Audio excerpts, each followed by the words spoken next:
Olá, estamos começando mais um episódio do Que Passa. Eu sou o Luiz e estou aqui com meus amigos Ramon e Jackson para conversar com o professor Fábio Borges sobre a crise da OTAN e a guerra na Ucrânia. Professor, se apresente para a gente, por favor. Olá, muito obrigado pelo convite. Eu sou o professor Fábio Borges. Eu sou professor na UNILA desde 2011.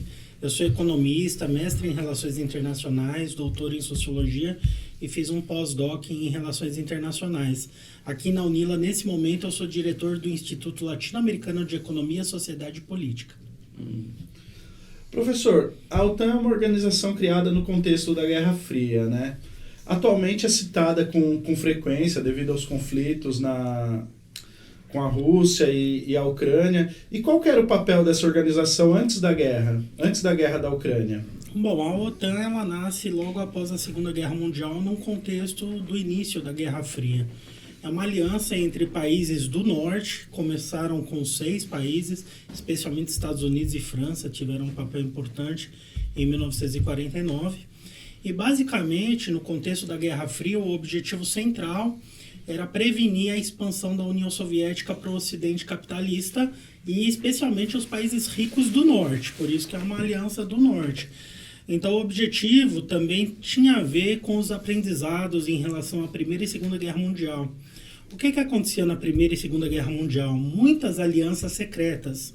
Então um dos mecanismos de evitar essa desconfiança e alianças que a gente não sabia onde poderia parar os conflitos por conta dessa incerteza de não conhecer bem essas alianças, se institucionaliza isso através de um organismo intergovernamental e de modo transparente. Mas, obviamente, aí os interesses específicos têm muito a ver com o poder dos Estados Unidos no contexto da Guerra Fria. Professor, a União Soviética tinha a versão dela da OTAN, que era o Pacto de Varsóvia, né? Por que não houve a dissolução da OTAN quando houve a dissolução do Pacto de Varsóvia? Esse é um tema bem importante. O que acontece no Pacto de Varsóvia, que foi uma resposta à OTAN em 1955, e ao longo da Guerra Fria também tinha mais ou menos os mesmos objetivos da OTAN, mas pela ótica soviética de impedir a expansão capitalista liderada pelos Estados Unidos pelo Ocidente. Em 91, com a dissolução da União Soviética, o Pacto de Varsóvia deixa de existir. E a própria OTAN já entra em xeque em relação a isso, porque é muito difícil existir uma aliança militar sem você ter um inimigo, sem você ter uma ameaça. Mas naquele contexto, muitos policymakers norte-americanos, muitos intelectuais europeus e norte-americanos imaginavam que os Estados Unidos saiu vencedor da Guerra Fria e que poderia ter esse papel de única superpotência que conseguiria estabilizar o sistema internacional. Então, se mudaria um pouco a característica da OTAN, no sentido de que agora, mais do que evitar a expansão da União Soviética, que deixou de existir, ela combateria as novas ameaças. Então, movimentos separatistas, terrorismo, drogas, ela se envolveria com outros temas que seriam os temas novos pós-Guerra Fria. Só que o que acontece justamente dos anos 90 até os dias atuais, a eficácia, a eficiência da OTAN nesses novos temas e as intervenções que ela fez, por exemplo, começou na Guerra do Golfo, passou pela Iugoslávia, os conflitos nos Balcãs, depois a questão da Líbia, ela teve presente nesses conflitos. E aquele otimismo exagerado que os Estados Unidos seria capaz de ser o ator estabilizador do sistema foi por água abaixo. Tinham intelectuais que ficaram muito famosos na época, por exemplo, Francis Fukuyama, que escreveu um livro chamado Fim da História. Naquele momento do suposto triunfo dos Estados Unidos, se pensava que o sistema internacional ia caminhar para uma maior estabilidade, porque o conflito entre as duas grandes potências deixou de existir e uma potência era tão mais potência que os demais que inibiria a contestação dessa liderança. Mas não é o que vem acontecendo, especialmente no 11 de setembro, né, de 2001, ficou clara a fragilidade dos Estados Unidos nesse papel de liderança. E, em geral, o que a gente vê é uma perda relativa do poder dos Estados Unidos no sistema internacional e um sistema internacional cada vez mais desestabilizado, cada vez mais incerto. Então, aquele triunfo de um capitalismo liberal, não haveria outro caminho a não ser seguir o modelo norte-americano de democracia, de liberalismo e aceitar os Estados Unidos como a polícia do mundo. Isso não se verificou nos anos 90 e até os dias atuais. É um período de transição. Professor, recentemente a gente tem visto aí bastante países da Europa Oriental querendo entrar na OTAN, né? Até a própria Ucrânia. E por que se deve esse movimento? Esse é um tema bem importante, porque nos anos 90 até a primeira década do século XXI, talvez se subestimou um pouco o poder da Rússia e as tradições russas no sistema internacional. Depois a gente pode até comparar com a China em certa medida também, porque o que acontece? A Rússia, assim como os Estados Unidos, tem um ideário nacional, tem um mito fundacional, que é um país destinado a ser protagonista no sistema internacional. O período dos anos 90, de desmantelamento da União Soviética e de uma crise profunda da Rússia, aquilo é uma exceção. Em geral, a Rússia realmente teve um papel protagonista no sistema internacional e voltaria a ter. Os Estados Unidos talvez tenha se distraído um pouco com a emergência da China, que tem outro padrão de política externa. Eles não têm, como a Rússia, nem como os Estados Unidos, o chamado destino manifesto, que eles querem ser protagonista, querem realmente intervir em muitas regiões do mundo para levar os seus valores, né? Ou por ser realmente destinado a ser um grande império, uma grande potência, como isso está na alma russa, né? A tradição da política externa russa é de expansionismo. Então, os Estados Unidos, de certa maneira, estavam encarando que a China seria o seu grande inimigo, o seu grande rival nos próximos anos. Mas, na verdade, a Rússia nunca deixou de ser um ator extremamente importante. É uma potência nuclear, inclusive tem um poder nuclear maior que o dos Estados Unidos. Então, subestimar a Rússia é um problema. Só que, nesse momento que a OTAN expandiu de 6 para 30 membros, e alguns, inclusive, da ex-União Soviética, obviamente que o impacto na Rússia é de uma provocação.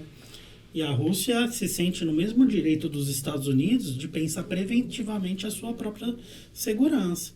E é o que os russos costumam dizer. Se os Estados Unidos quisessem colocar bases militares no Canadá, ou a gente teve um caso específico em Cuba, né, a Guerra dos Mísseis, os Estados Unidos se comportariam parecido com o que a Rússia está fazendo. Inclusive, recentemente teve um vídeo do Bush, né, dizendo sobre a invasão na Ucrânia, e ele confunde os países, até num ato falho, dizendo, olha, a gente inventou pretextos e invadiu um país sem ter provas para fazer isso, como aconteceu no Iraque. Num ato falho, ele mesmo deixa claro qual que é a lógica da política externa desses países. Eu tinha um professor meio conservador, na época que eu estava fazendo mestrado, que dizia, não existe potências sem pecados. Todas elas, mesmo países como França, que normalmente defende o multilateralismo, direitos humanos, no próprio lema da França, igualdade, liberdade, fraternidade, ela cometeu atrocidades no Haiti, cometeu atrocidades na Argélia. Então essas potências, elas pensam muito em termos realistas, do seu próprio interesse e de maneira egoísta. E agora parece que vem com muita força novamente um cenário internacional no qual você vai ter muita desconfiança do que pode acontecer. Uma possível corrida armamentista, possíveis acidentes trágicos que podem trazer guerras de grande envergadura mesmo. É um ambiente muito delicado e muito tenso, porque nós não estamos falando de potências assimétricas, nós estamos falando da Rússia, que é a maior potência nuclear desse momento. Então, os Estados Unidos estão num momento muito delicado para a definição da sua política externa, porque não há uma sincronia entre o papel que eles acham que tem no sistema internacional e o que eles realmente têm no sistema internacional. Normalmente acontece isso em períodos de transições hegemônicas, quando uma potência está em decadência e outra está subindo, normalmente são esses períodos de grande instabilidade. Mas normalmente são períodos muito trágicos, como foi a Primeira Guerra Mundial, como foi a Segunda Guerra Mundial. Professor, aproveitando, né, falando de Guerra Fria, durante do fim da Segunda Guerra até os anos 90, onde praticamente acabou a Guerra Fria, a informação era mais controlada pelos governos, né? A gente não tinha essa facilidade de informação como nós temos hoje. Hoje em dia qualquer um pode soltar um tweet e viralizar uma informação, tudo. E o papel dessa informação, desse fluxo de informação nessa nova, eu vou chamar de Guerra Fria atual, né? Mas acho que esse não é o termo, nessa nova configuração, porque a gente tem esse conflito ideológico entre Estados Unidos e Rússia, a gente tem a China crescendo, então são vários atores hoje, enquanto que na Guerra Fria eram 2 atores que praticamente controlavam. A Rússia tinha um controle muito, muito forte sobre a informação. E hoje em dia, com o advento da internet, essa democratização da informação, como que se configura esse conflito hoje? Acho que aí valem 2 reflexões, né? Até o termo Guerra Fria é um termo que é contestado, porque ela não foi tão fria assim. Houve muitos conflitos, especialmente no terceiro mundo, que se posicionou contrário a essa lógica binária, ou você está com os Estados Unidos ou você está com a Rússia. E, coincidentemente, quando se fez o Pacto de Varsóvia em 1955, aconteceu uma reunião muito importante na Indonésia, a Conferência de Bandung, reunindo países da África e da Ásia recém-independentes e que contestavam tanto a União Soviética quanto os Estados Unidos. Inclusive com um ditado chinês, se eu não me equivoco, que numa briga entre 2 elefantes, o que mais sofre é a grama. Então, a Guerra Fria, na verdade, o palco dos conflitos eram palcos indiretos, como Afeganistão, vários países africanos, o apoio às ditaduras aqui na América Latina não foi tão frio assim. E, realmente, o controle das comunicações naquele momento eram maiores do que hoje até, mas não quer dizer que hoje também não exista. Essas grandes mídias ocidentais estão filtrando muito o que vem da Rússia, o que vem da China. E lá na Rússia e na China, eles também filtram muito o que vem do Ocidente. A guerra de informações, assim como naquela época era uma estratégia militar, uma estratégia importante, hoje em dia ela continua, talvez com menos possibilidade de se manter por muito tempo, porque as informações, as conexões são mais intensas, né? Mas existe essa guerra de narrativas, existem informações bastante desencontradas, e num conflito, e na guerra em geral, isso é um senso comum, a primeira coisa que se mata é a verdade, né? A gente não sabe exatamente quantos soldados estão morrendo de cada lado, quais as reais intenções de cada um dos lados, quais os outros atores que estão envolvidos e com quais interesses. Realmente isso não está tão claro e esse controle da mídia, apesar de hoje ser menos fácil controlar tudo isso, porque realmente existem caminhos alternativos para você chegar nas informações, ainda há um controle bastante grande, na minha opinião. Professor, a gente vê hoje que tem 2 países querendo ingressar na OTAN, né? A Finlândia e a Suécia, que são 2 países aí que geralmente não se metem muito em conflitos. Essa entrada desses 2 países se devem pelo medo desses 2 países têm com a Rússia ou por uma pressão do Ocidente em cima dessas 2 nações? Eu acho que as 2 coisas. A primeira coisa que chamou a atenção nesse conflito da Ucrânia foi o papel da Alemanha. Eu acho que o sistema internacional, alguns analistas do sistema internacional talvez tenham se surpreendido como a Alemanha rapidamente tomou posição a favor dos Estados Unidos, porque os interesses econômicos e políticos com a Rússia são muito presentes nas relações bilaterais entre a Alemanha e Rússia. Então era um momento de muito descrédito da OTAN. Agora ela até reemerge com um significado maior por conta desse conflito e por conta de identificar novamente a Rússia como um inimigo. Então, obviamente, que os países vendo o que está acontecendo na Ucrânia também vão tentar se prevenir, porque são vizinhos de uma Rússia que tem uma tradição expansionista. Agora, eu diria que é muito temerário essa escalada de países que querem ingressar e as respostas que a Rússia poderá dar a isso.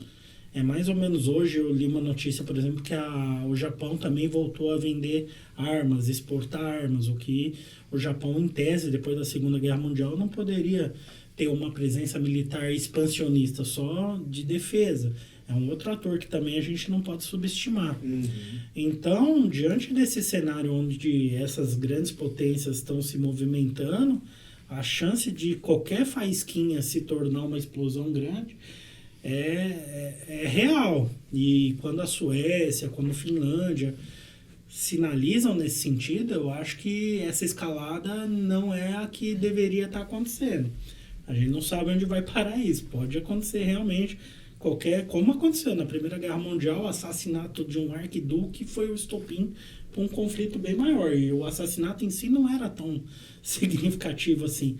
Mas esse pequeno pretexto para ter uma explosão maior e aí mexer com a Rússia, que novamente, normalmente se pensa que a arma nuclear é para não ser usada.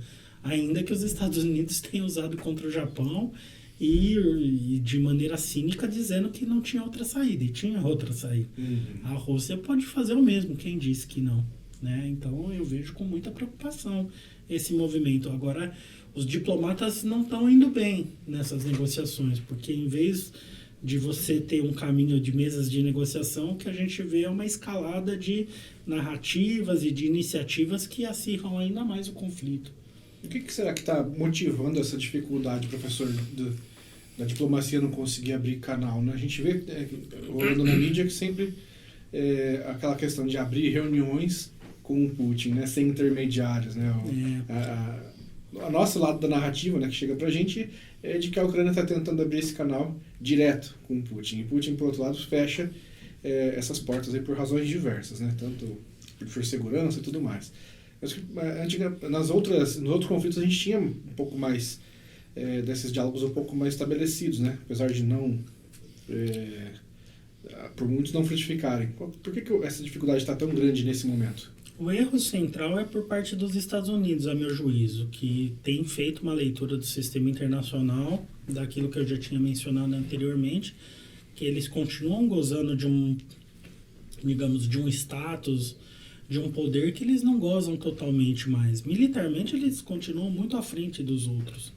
Mas não é só isso que conta hoje no sistema internacional.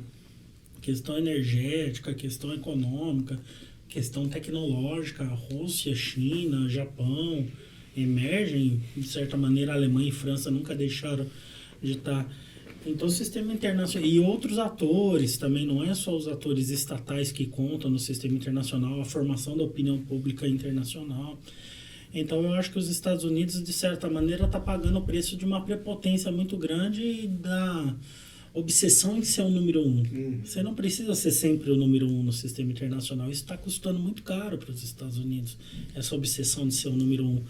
Porque foi uma tragédia a guerra no Iraque, foi uma tragédia a guerra no Afeganistão. Atualmente, o Afeganistão agora, recentemente, a gente viu que não arredondou no que eles prometiam, ao contrário. Na Líbia também não foi bem. O gasto é muito grande. Então, os Estados Unidos, por exemplo, vamos pensar que o sistema internacional caminhasse para o que o Fukuyama estava dizendo, uma democracia e liberalismo em todos os lados.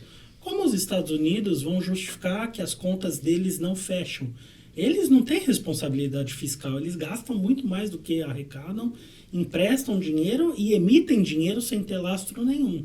Ou seja, eles são um barril de pólvora para o sistema internacional. Em vez de eles estarem jogando um papel de estabilizar o sistema internacional, eles, por conta dessa leitura equivocada, e justamente não era tão importante essa questão da Ucrânia entrar na OTAN, poderia ter se evitado chegar a esse ponto. Mas eu acho que por conta dessa falta de visão e talvez de uma confiança excessiva, os erros diplomáticos partem basicamente pelos Estados Unidos, na minha opinião. Agora é óbvio, a Rússia também tem um papel importante aí de diplomaticamente não ter sido, digamos assim, muito transparente, né? Porque em vários momentos falou que não iria invadir a Ucrânia, falou que não iria. A gente viu que não era verdade. Então, a estratégia diplomática é difícil também você negociar com um ator que você não confia. Sim. Então, o caminho está muito nebuloso. E eu acho que tem um aprendizado muito importante em um livro pouco conhecido, mas muito interessante, do John Maynard Keynes, As Consequências Econômicas da Paz, de 1919. O Keynes ele era um dos membros do governo inglês para negociar a paz, o Tratado de Versalhes. O que aconteceu ali naquele momento? Ele pede demissão.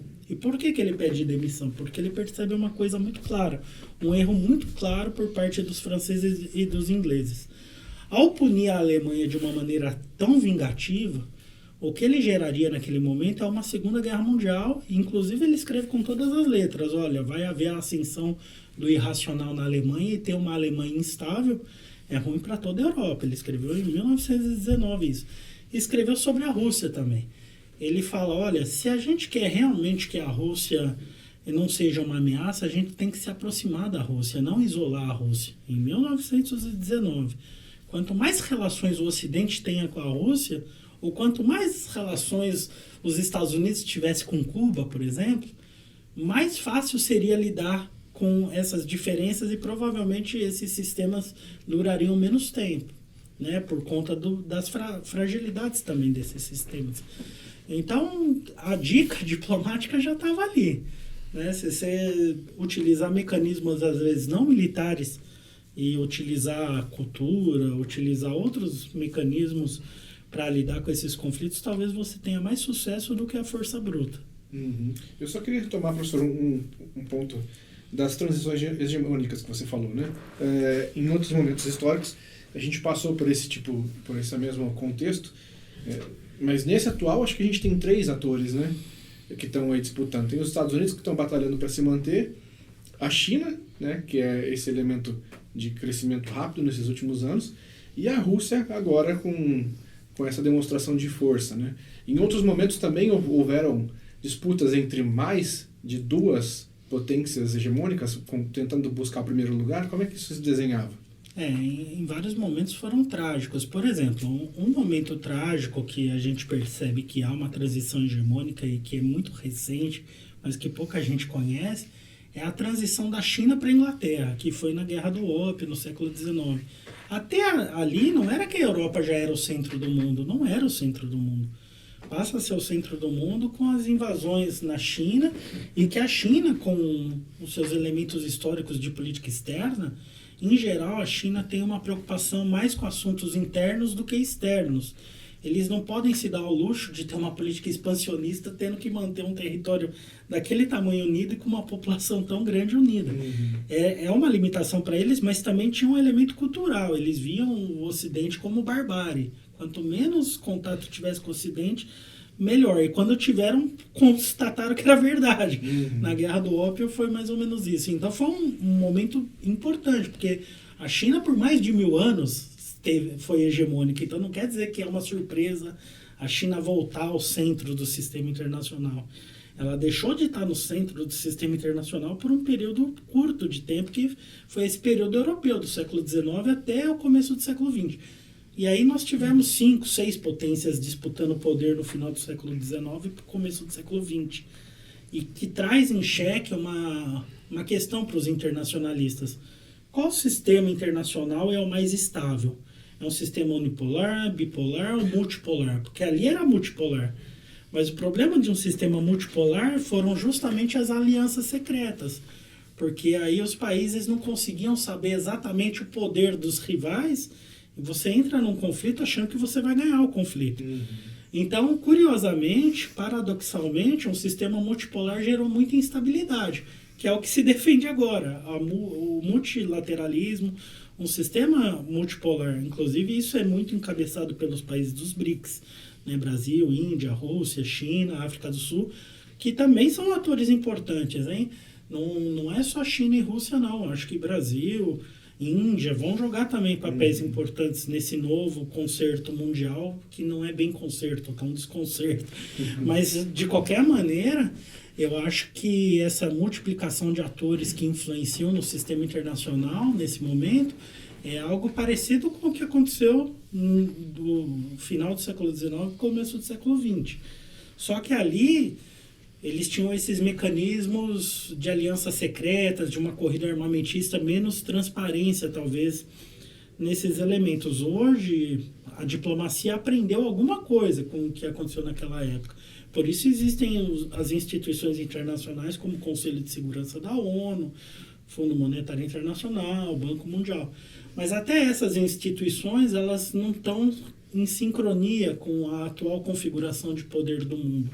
China tem que ter mais papel no sistema internacional, o Brasil tem que ter um papel maior no sistema internacional, o Japão tem que ter um papel maior no sistema internacional. Agora a gente não sabe até onde se consegue romper a lógica realista e militarista. Aí tem que retomar um pouco os debates lá da Conferência de Bandung. Para os países do terceiro mundo, para esses países emergentes, entrar nessa lógica de Guerra Fria não contribui, porque nós temos outros problemas. O gasto na área militar, ela se dá em detrimento do gasto em outras áreas. E para a gente não pode se prender à agenda dessas duas potências, Estados Unidos e Rússia. É o que a China mais ou menos tenta fazer. Ela tenta dar um grande destaque para os temas econômicos e pouco destaque para os temas militares, ainda que ela invista também na área militar. Mas ela tenta trazer justamente um projeto de paz mundial e age de uma maneira mais respeitosa com todos os outros atores. Ela não se posicionou tão claramente nesse conflito da Ucrânia e Estados Unidos, muito por conta desse objetivo que para ela não é bom também esse conflito. Ela quer o sistema internacional, a economia internacional funcionando de maneira estável. Tanto a pandemia como a crise na Ucrânia faz que o sistema internacional e que a economia internacional vá mal. E o país que mais quer que a economia mundial vá bem é a China. Então, acho que é esse descompasso entre a atual realidade de correlação de forças entre os países e as estruturas que foram montadas no final da Segunda Guerra Mundial que já não dão conta disso. Agora, tem nuances, né? Atores como China, Índia, sendo protagonistas no sistema internacional, vão trazer uma lógica que não é a lógica da Rússia, não é a lógica dos Estados Unidos, porque são países que passaram por colonialismo, são países que passaram por pobreza, são países que tiveram que resolver os conflitos entre eles de maneira pacífica e fizeram ali os princípios da coexistência pacífica, naquele espírito de Bandung do terceiro mundismo, dos povos do sul. Então, acho que é isso que a gente não sabe para que lado vai prevalecer. Se ainda vai ser uma reemergência desse realismo bruto dos países que são grandes potências, ou esses países que não querem ser essas grandes potências e querem um sistema internacional mais estável, mas até que ponto eles conseguem isso sem o uso do militarismo também. Tem essa dúvida, fica no ar. Legal. Professor, aproveitando que o senhor falou do Brasil, lá no início, né, teve uma pressão para o Brasil se posicionar, né, ou do lado da Rússia ou do lado da Ucrânia. Eu queria entender o porquê um país que está do outro lado do mundo, que não tem tanta importância ali naquela região, por que é importante esse posicionamento do Brasil? O Brasil é um ator importante nas relações internacionais e deveria ser um ator importante dentro dos BRICS também, que passam a existir. Os BRICS passam a existir em 2008, 2009 e se institucionaliza. Esses 4 países que nasceu como BRIC, não tinha a África do Sul, que entrou em 2011, eles tinham alguns objetivos comuns, Brasil, Índia, Rússia e China. Que essas instituições internacionais fossem reformadas para que esses países tivessem um papel maior. Especificamente o Brasil tinha o sonho de ter uma cadeira permanente no Conselho de Segurança da ONU, que refletiria talvez o peso econômico, o peso populacional que o Brasil representa no sistema internacional. Seria justo que o Brasil talvez galgasse esses postos. E aí, tanto China como Rússia viam o Brasil como, digamos assim, um marketing para eles também. Porque o Brasil era visto como um país democrático, um país culturalmente diverso, bem visto no sistema internacional como um país que traz realmente o multilateralismo, a confiança. Era um país que tinha um destaque positivo na questão ambiental, quando surge, né? Depois, no último governo, a gente não pode fazer essa análise. O Brasil perdeu esse papel. Mas não quer dizer que seja permanente isso, ele pode retomar. Então, a Rússia ter relações com o Brasil era sinalizar para o Ocidente, olha, a gente não está isolado, a gente tem países importantes ao nosso lado. E continua tentando ter, inclusive com o Bolsonaro, que foi lá na véspera da guerra, porque é uma sinalização da Rússia mostrando que ela não está sozinha. E aí, por parte dos Estados Unidos, os Estados Unidos também ficou irritado com a posição brasileira e disse claramente a porta-voz dos Estados Unidos que o Brasil tem que tomar cuidado para não estar do lado errado da história, depois que a história for contada. Não é normal os Estados Unidos ser tão claro assim, né? Eles foram bem claros em relação ao Brasil, ou seja, o Brasil conta. Seja de um lado, seja do outro, o Brasil conta. E no caso da Rússia, a gente tem uma relação econômica importante, que é a questão dos fertilizantes, né? Então, para o Brasil, em tese, esse deveria ser um tema, mas ali essa reunião é bastante obscura, até hoje a gente não sabe exatamente até que ponto fertilizante foi o tema dessa reunião. Mas sabemos que o Brasil estava ali meio fazendo teatro, porque o Brasil não tinha as informações que o conflito estava acontecendo e que iria acontecer eminentemente, né? E por parte dos Estados Unidos, o Brasil está num período de grande instabilidade também, por conta dos temas ambientais, por conta da política externa do Bolsonaro ter sido muito atrelado ao Trump, agora nós temos o Biden. Então, quer dizer, o importante disso tudo, mesmo no desastre que a gente vem vivendo, é que a gente se dá conta que os outros atores veem o Brasil como um país importante, mesmo que a gente não esteja fazendo as coisas bem. Acho que iria nesse sentido a minha resposta. Professor, voltando mais especificamente para o conflito da Ucrânia e da Rússia, havia uma expectativa que esse conflito se resolvesse de forma rápida, mas não é o que está acontecendo.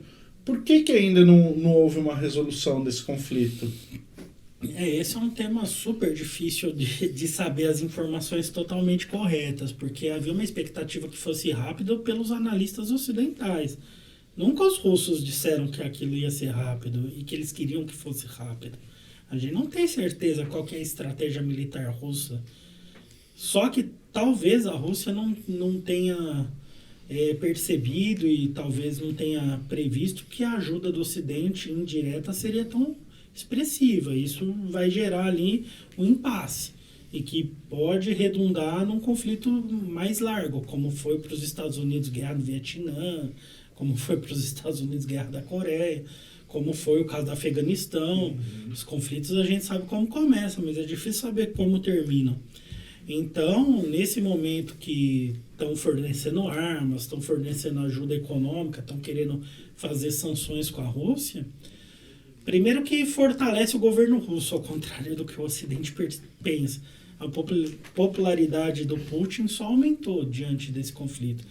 O Ocidente fez uma leitura super equivocada, achando que as sanções fariam que internamente o Putin perderia apoio e cairia. Não vai acontecer isso. Em geral, não é isso que acontece. É uma leitura muito equivocada. E, por outro lado, os Estados Unidos talvez tenham achado que o Zelensky, que a Ucrânia iria se subjugar muito rapidamente também. Tanto que ofereceram para o Zelensky logo no começo ir para os Estados Unidos e refugiar, não sei o quê. Só que eles não perceberam que eles entraram num problema também, porque como vai sair disso? Os Estados Unidos sem intervir diretamente.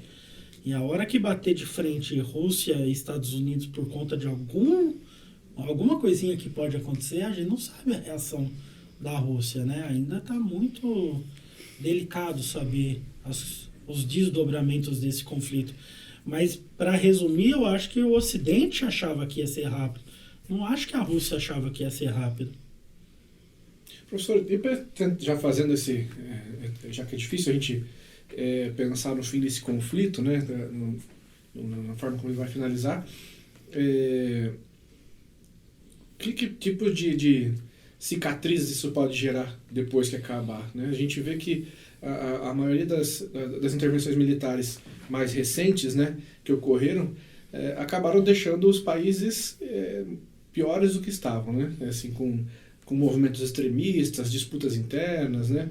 O que será que a gente consegue imaginar hoje para uma Ucrânia pós-invasão da Rússia? Assim, até os países de fronteira ali, né? Que a gente acaba bagunçando muito essas relações também, né? No sistema internacional, a cooperação é possível, a aproximação, a integração, nós estamos na Universidade Federal da Inter, é possível. Mas são processos que demoram muitos anos, décadas, até um século para serem superados. Pensa o caso Alemanha e França, levou século para os dois se entenderem e fazer ali uma integração energética, né? Alsácia e Lorena é justamente uma integração energética da comunidade do carvão do aço. Então levou muito tempo para ir se construindo esse ambiente de confiança, de reputação. Para desconstruir isso é muito rápido e para reconstruir isso novamente é muito demorado. Então a cicatriz é essa, um ambiente que estava caminhando talvez para uma maior confiança entre os atores no sistema internacional, com a diminuição das tensões militares, com a diminuição da lógica da corrida armamentista, ela volta com força. E outros países que não têm nada a ver com esse conflito diretamente começam a repensar sua defesa, começam a repensar a sua segurança. Então, os gastos militares, a tendência é que aumente nos próximos anos, que as desconfianças aumentem, e para a reconstrução de um ambiente de confiança vai levar muito tempo. Para mim, o impacto é bem negativo. Professor, o Ocidente tem fornecido armamento, né? A Alemanha mesmo falou que vai oferecer mais apoio de armamento letal para a Ucrânia. Historicamente, esse apoio das potências a conflitos locais acaba gerando... acaba armando grupos extremistas. A gente tem o caso da Al-Qaeda na guerra do Afeganistão, a gente tem o caso do ISIS no Oriente Médio, né? O próprio Vietnã do Norte acabou sendo armado pelos Estados Unidos, depois enfrentou eles. Então, esse apoio com o fim desse conflito, pode ser que surja grupos extremistas na Ucrânia ou na região de fronteira da Rússia, ali aqueles grupos separatistas mais extremistas. É uma realidade isso? É uma realidade isso. Inclusive, muitos dos prisioneiros de guerra que os russos estão fazendo claramente são neonazistas, com tatuagem, com movimentos neonazistas. Então, sem dúvida, alguns desses grupos mais extremistas podem se fortalecer com isso. E podem se voltar contra o Ocidente, como aconteceu com o próprio Talibã. É uma realidade isso. Mas isso fortalece a narrativa russa, né? Justamente a Rússia diz que está ali fazendo uma limpeza desses movimentos neofascistas, né? Então é complicado. Essa ajuda indireta, essa ajuda através de armamento para uma população civil que às vezes não tem nem treino para isso, é uma carnificina o que vai acontecer, o que está acontecendo. Só não está acontecendo porque a Rússia não quer. A Rússia poderia ter ido muito mais rápido, poderia ter sido muito mais brutal. Mas a Rússia, por alguma razão estratégica que a gente vai descobrir ao longo do tempo, ela não está expandindo com toda a força. Não sabemos se em algum momento ela vai querer fazer isso.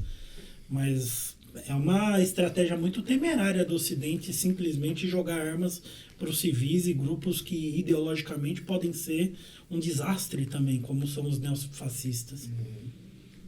Professor, lá na Segunda Guerra, depois da Segunda Guerra Mundial, teve o Plano Marshall, que recuperou toda a Europa, né, com financiamento americano. Dessa vez o Zelensky, né, já está falando em criar um novo Plano Marshall para salvar a Ucrânia, né, reconstruir a Ucrânia. Você acha que dessa vez vai existir um novo Plano Marshall ou a Ucrânia vai ter que se virar sozinha depois? Eu não seria muito otimista do ponto de vista ucraniano, não, porque no ambiente de crise internacional e que os Estados Unidos está em crise também, inflação, tem as contas todas desequilibradas, a União Europeia, em virtude da pandemia, também injetou muito dinheiro, está com dificuldades financeiras, o comércio mundial está em crise, os investimentos estão em crise por conta dessas crises que meio se entrelaçam. A chance deles conseguirem isso é pequena, na minha opinião. Infelizmente, aí vai ser o que os Estados Unidos fizeram no Afeganistão também. Na hora que eles saíram do Afeganistão, o desastre foi maior do que quando eles entraram. E foi humilhante, inclusive, a maneira que os Estados Unidos saíram do Afeganistão. E para a população afegã é um desastre. Para a Líbia é um desastre. Para outras regiões que eles intervieram, dificilmente a gente teve realmente essa reconstrução. A exceção é a Europa, mas por interesses econômicos dos Estados Unidos também.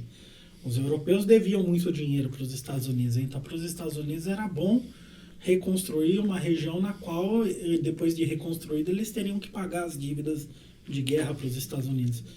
Para a Ucrânia, não necessariamente é essa mesma lógica, né? Qual é o interesse econômico que os Estados Unidos têm na Ucrânia? Tem muito mais interesse militar do que econômico. Então, é difícil. Eu acho que é uma retórica que o Zelensky vem tendo. Ele tem tido uma liderança maior do que se imaginava, né, no processo. Está tendo realmente uma exposição nos parlamentos, falas dele. Mas, sinceramente, eu acho temerário a maneira que ele lidera isso. Porque os resultados estão sendo negativos para a população como um todo. Por mais que os discursos dele sejam questionando que o Ocidente podia ajudar mais, colocando a bravura do povo ucraniano, na prática é um desastre em termos diplomáticos, porque as mortes têm aumentado muito e a promessa de reconstrução da Ucrânia vem dele, não vem do Ocidente prometendo, né? Eu vejo com dificuldade. Professor, aí, aproveitando, né, você está falando do discurso do Zelensky, né, a gente vê muito na mídia aqui no Ocidente aquele discurso da resistência ucraniana vencendo os russos. E aí eu queria entender, é possível numa guerra separar assim de uma forma tão fácil heróis e vilões? De um lado é o negativo, do outro lado é positivo? Ou é todo mundo vilão numa guerra?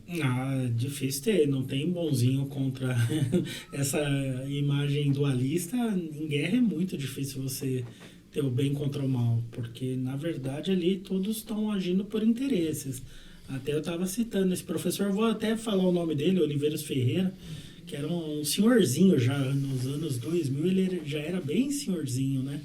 E grande especialista em Raia de la Torre, o maior brasileiro especialista. E era um professor bastante conservador, mas ele analisava muito isso. Não existe potências sem pecado. No momento que você quer ter uma projeção no sistema internacional e ter ambições de poder, dificilmente você não vai cometer, porque a moral, e é isso que se ensina na Primeira e Segunda Guerra Mundial, a moral internacional ela é muito diferente da moral nacional.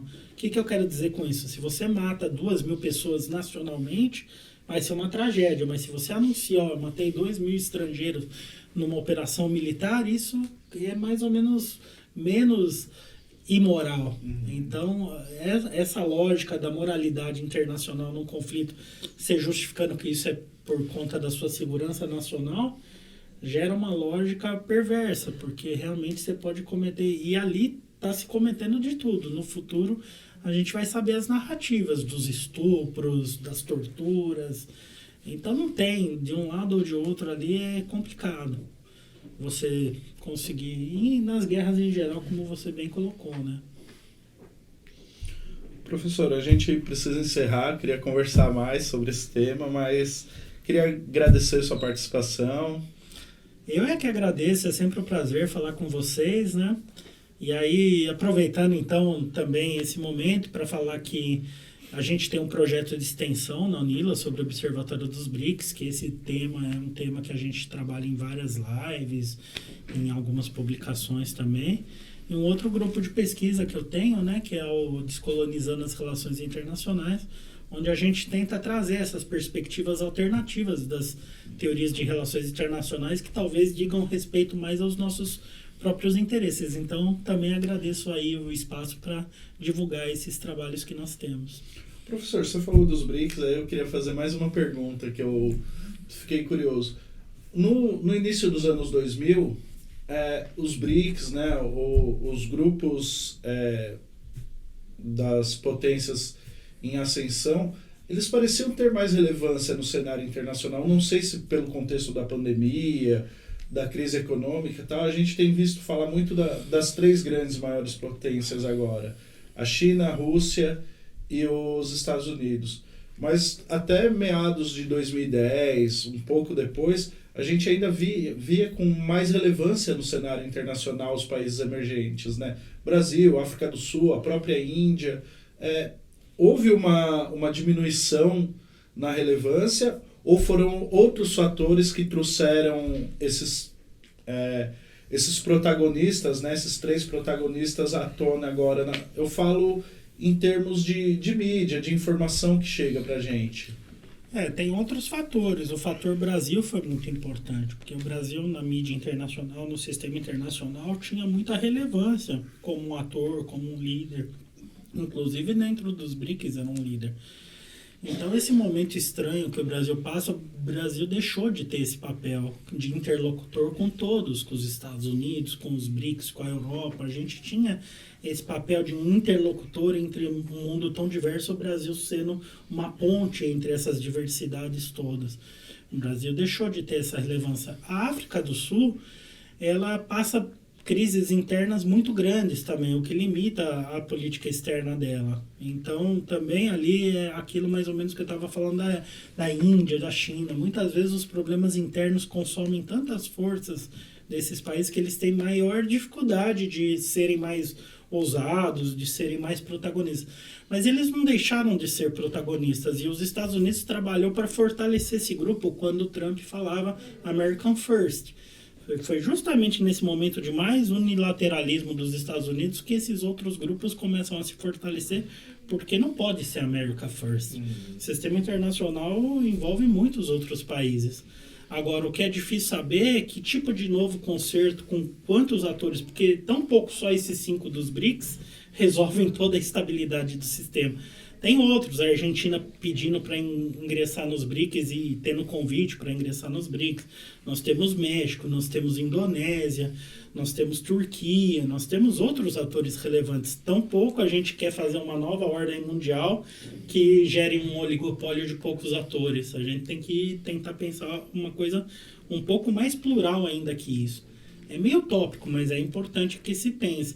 E os BRICS continuam caminhando com todas as dificuldades que eles têm, mas, por exemplo, tem uma coisa bastante material, que é o Banco dos BRICS, e que o Banco dos BRICS agora está indo aí para o seu 7º ano de existência. O atual presidente dos bancos dos BRICS é um brasileiro, inclusive, Marcos Trujillo.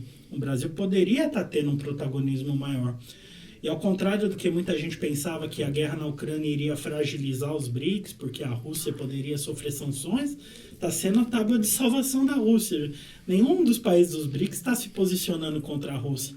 E fica muito difícil para os Estados Unidos dizer que a Rússia é tão isolada, quando a Rússia tem Índia, quando a Rússia tem Brasil, quando a Rússia tem África do Sul e uma série de outros países que a votação por condenar a Rússia não foi tão, digamos assim, desequilibrada quanto os Estados Unidos pensaram que seria. Muitos países se abstiveram, outros países não foram a favor. Então o sistema internacional, se ele acha que isolou a Rússia, não isolou. E os BRICS para a Rússia é muito importante. Tanto que, por exemplo, e na área de vocês acho que isso é legal comentar, um dos avanços mais importantes dos BRICS é a TV dos BRICS, que está no YouTube, inclusive. Eles têm a TV dos BRICS, que a maior parte da direção são os russos. Inclusive, uma colega russa conhece a Unila, a gente fez um evento junto sobre Dostoiévski, que foi muito legal. Então, eles são muito ativos. Eles propuseram uma universidade dos BRICS, parecida com a universidade que nós temos. A Rússia usa os BRICS como um instrumento de propaganda deles do multilateralismo, de um ator que realmente defende valores democráticos no sistema internacional. Então, os BRICS perderam um pouco de importância porque o Brasil deixou de usá-lo como um instrumento importante, mas os outros países, a China usa bastante para mostrar, olha, existe investimento, existem relações de ganhos mútuos, né? A Índia é menos protagonista, mas também é um país importante, é um dos países que está mais crescendo no sistema internacional. A Índia tem relações ambíguas, às vezes é muito próxima dos Estados Unidos, às vezes fortalece os BRICS também, então não é que deixou de ser importante, né? Só que, do ponto de vista do Brasil, o Brasil talvez tenha perdido um pouco esse protagonismo, e a nossa sensação é que os BRICS tenham perdido poder, mas eu acredito que eles estão se reformulando, estão pensando em novos sócios, né? E o caminho é interessante. Um caminho que confronta aquele unilateralismo e prepotência dos Estados Unidos, especialmente representado na época do Trump. Perfeito. Perfeito. Obrigado, professor, pela participação. Imagina, eu que agradeço. E você que está assistindo, não se esqueça de se inscrever no canal, clique no sininho e deixe o seu comentário abaixo.